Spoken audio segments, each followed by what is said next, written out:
Alright mga kapatid, alamin natin ngayon ang latest na nangyayari ngayon dito sa Ukraine at Russia, labanan ng Russia at Ukraine mga tol. At ang Russia mga kapatid ay tila ba talagang sunod-sunod no na winawasak mga tol ng Ukraine. At itong report nga nito, ito yung isa sa mga pinakamalaking pag-atake ngayon ng Ukraine. Ito yung Ukrainian drones reportedly struck 4 Russian airfields, sabing ganon. The largest such attack since the war began. No, paano nga ba nagsimula 'to mga tol, no? Konting ano lang no, konting background lang tayo mga tol. Ito'y nagsimula I believe 2014 pa 'yan, talaga naglalaban na. Pero itong pag-atake ng Russia sa Ukraine, ito'y 2022 no mga tol. Yung Ukraine mga tol at saka Russia, ano yan kumbaga parang magkamag-anak yan magkadugo talaga yan, parang iisa lang ano niyan iisa lang ang ancestor ng mga yan Magkakasama yan dati mga tol, Soviet Union, no, magkakasama yan. Pero nung nabuwag na yung Soviet Union nung 1991 mga tol, unti-unting nagkalasan na yung mga dati nilang kakampi, yung iba sumali na sa NATO, 'di ba? Ngayon, ang kinakatakot ng Russia siyempre kapagka naubos na yung mga pananggalang nila mga tol, sa kalaban nilang NATO mga tol, yari sila, 'di ba? Etong Ukraine mga tol, parang nagbabadya na ring sumali ata sa NATO 'to, no. So eto nga, nagsimula yung pag-atake ng Russia 2022 mga tol, at mula nun eto tuloy-tuloy ang labanan magpahanggang ngayon. Napakarami ng nasira, napakarami ng buhay ang nalagas, napakarami ng buhay ang nawala mga tol.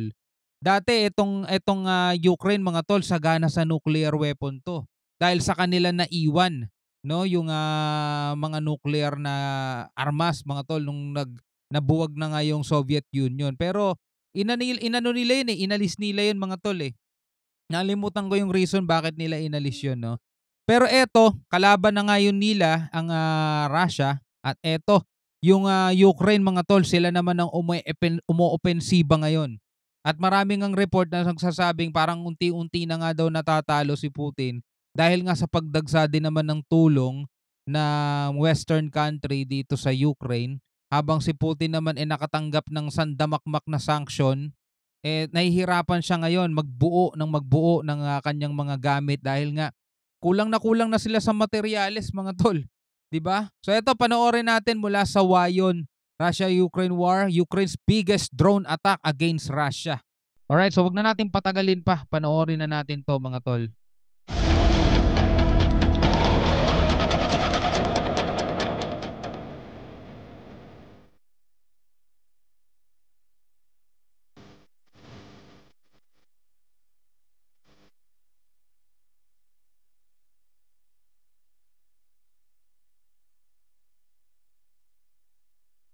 Ang laki ng naging impact nito mga tol tayo mismo kahit medyo malayo sa atin 'tong bakbakan na 'yan, nararamdaman natin 'yan mga tol.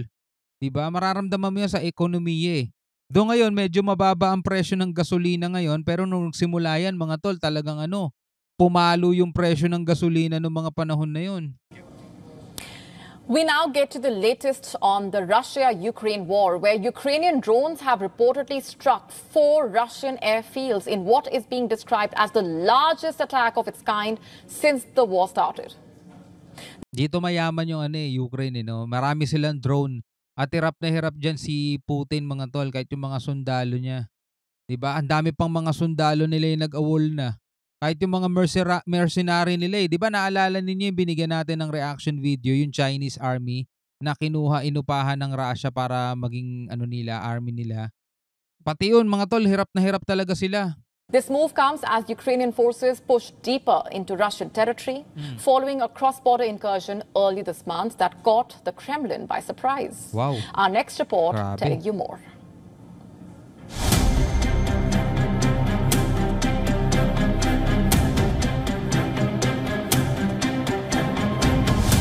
Ukraine's drone attacks reportedly targeted 4 Russian bases located in the southwestern regions of Kursk and Voronezh and Nizhny Novgorod, which lies to the east of Moscow. Alright, so bakit natin to binibigyan ng reaction video Hindi naman natin to bansa. Bansa naman nila yan. Well, eto mga tol, para magkaroon tayo ng dagdag kaalaman, no? Para ma-educate tayo no? Ito ay parang educational, for educational purposes. Ano ba ang dulot ng giyera, 'di ba? Ano ba ang pinaglalaban nila na masasabi ba nating worth it yung mga nangyayaring ganyan, mga tol, yung mga nada-damage, mga nasisirang property, mga nagbubuwis ng buhay? Worth it ba yan, mga tol, 'di ba? Kasi tayo, mga tol, nahaharap din tayo sa ganyan. Marami rin tayong mga banta mula sa mula sa bansang madamot, gusto manakop, gusto mga makuha lahat pati hindi kanila, mga tol. Yung nakikita natin, though maraming pwedeng sumuporta sa atin, maraming pwedeng tumulong sa atin, pero magkakaroon pa rin tayo ng damage. Katulad halimbawa dito sa Ukraine, mga tol. Though maraming tumutulong sa kanila, maraming nagbibigay sa kanila ng suporta, pero nakita naman natin, mga tol, kung ano naging damage.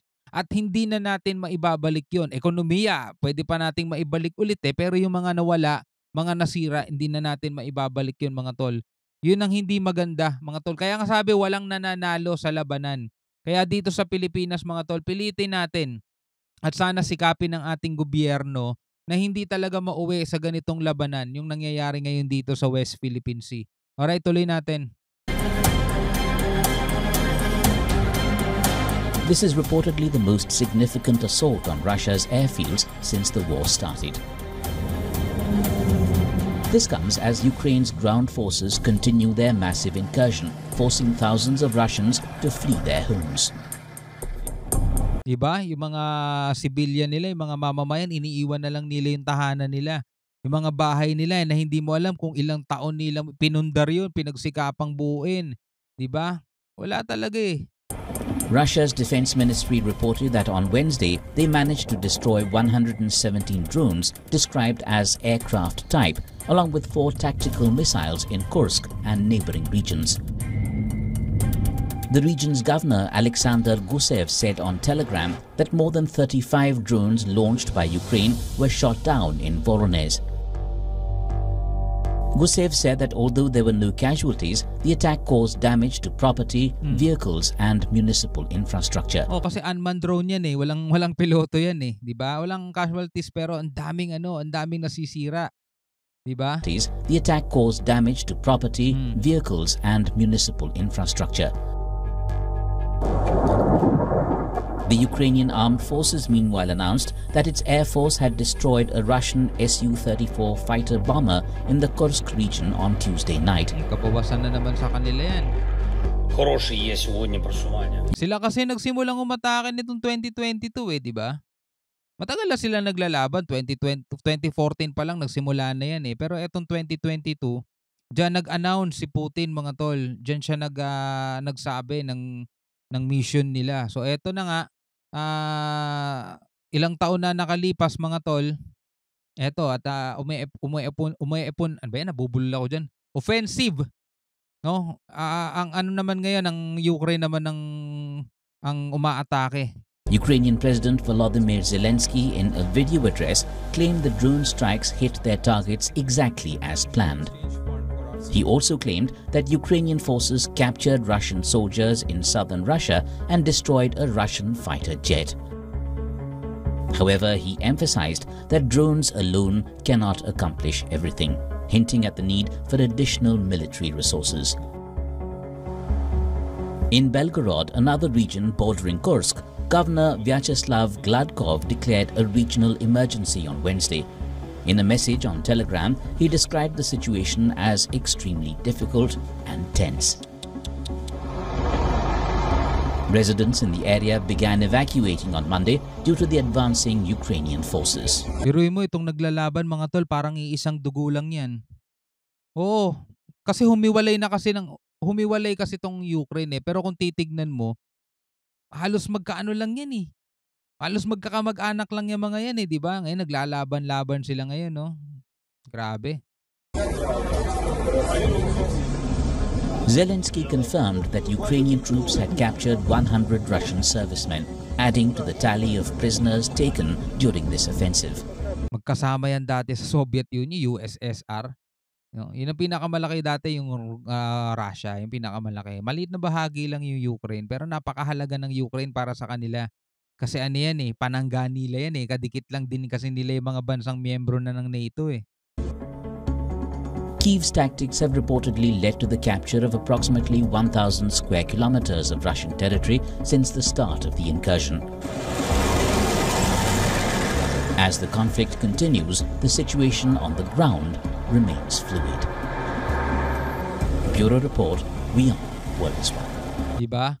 Tingnan nyo yung pag-atake ngayon ng Ukraine, mga tol. Oh. Eto. Yung bandila ng Ukraine, mga tol, itinataas na nila sa ilang mga teritoryong nakubkob na nila sa Russia. Ayan, Ukrainian forces raise flag in Russia Kursk region after surprise border raid. Maliit lang yan, mga tol. Maliit lang ang Ukraine kung ikukumpara mo sa laki ng Russia. Maliit lang yung Ukraine. Pero ngayon, tignan mo, umaabante sila. Umaabante. The Ukrainian flag rises in Russia's Kursk region.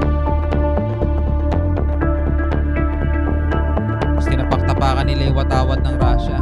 Yung Ukraine, lalagay nila sa bahay. The Ukrainian army launched its biggest incursion into the Russian territory on August 6. Tapos ngayon naman, nagpakawala sila ng napakaraming drone. Grabe, no? Ay. Anyway, mga kapatid, bilang isang Pilipino, ano ang masasabi mo ngayon sa mga balitang to? Sana may matutunan tayo. Para doon sa mga tao nga, gustong-gustong magkaroon ng gera, mga tol, sa pagitan ng China at Pilipinas. Nako, tignan nyo na lang yung mga balitang nangyayari sa ibang bansa. Sana may matutunan kayo dyan. Eto to educate lang, wala talagang magandang hahantungan o patutunguhan ang pakikipaglabang tulad nito. Maraming masisira, property, mga minana mo pa, 'di ba? O lahat-lahat 'yan, mga tol. O pwedeng mga mahal mo sa buhay, kawawa naman, 'di ba?